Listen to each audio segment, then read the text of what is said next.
Hello, Coryptids. Hello. Yes, Spirit, what was the... I had something sticky on my hand. Anyway, we are here. We are queer. Hello. Hello. We were just a little bit late. I know that we like to show up around 7 and come live about 7:15, but Gizmo was having a fit. Gizmo took the biggest fucking tantrum I've ever seen in my life. He was just like, he was fucking stomping all over the place. Yeah, you know, we disappear for some adult time in the other room and suddenly he thinks the world's ended. Uh-huh. So... Where did he go? Here. Oh, I see. Yeah, he's on me. It's okay. Oh, okay. Anyway, today we are playing Doki Doki Literature Club. We are on day 3 of it. Happy to see you. And we're going to be happy to see the Doki Doki girls because nothing's going to go wrong. Nothing. But just in case it does, Spirit has a few words. Yes. So there is a content warning because nothing has happened so far, but that is so far. This game includes themes of suicide, depression, self-harm, anxiety, child abuse, body horror, and severe gaslighting. And if you are likely to be upset or triggered by any of these, you may leave. What? But it's a cute game. It couldn't possibly have any of that. I'm gonna stay. You're gonna stay. Fuck's sake, Doki Doki. Can you please... I feel like there wouldn't really be much of a stream if you left. Come on, Doki Doki. Show up. It refuse. There we go. It was taking its dear fucking sweet time. Uh-oh. Uh-oh.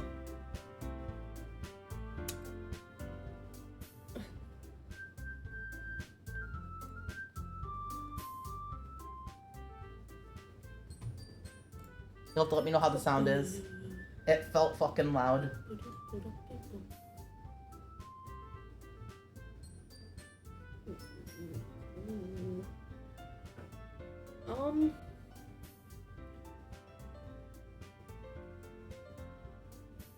Oh, the demon daddy's just picking up the fucking from the computer. It's fine. That's what that is.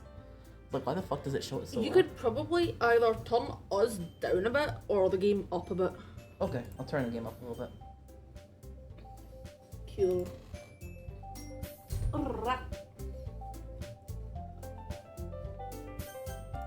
Alright, time to load the game. Time to load.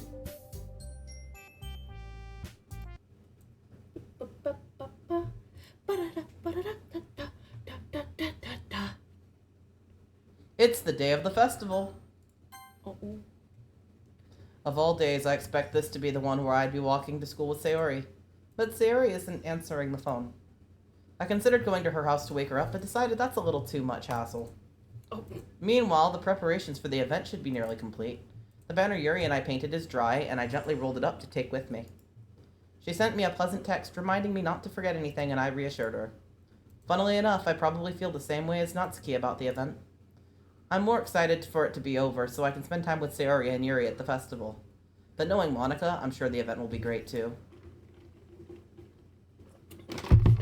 This screen is not moving. It's not moving.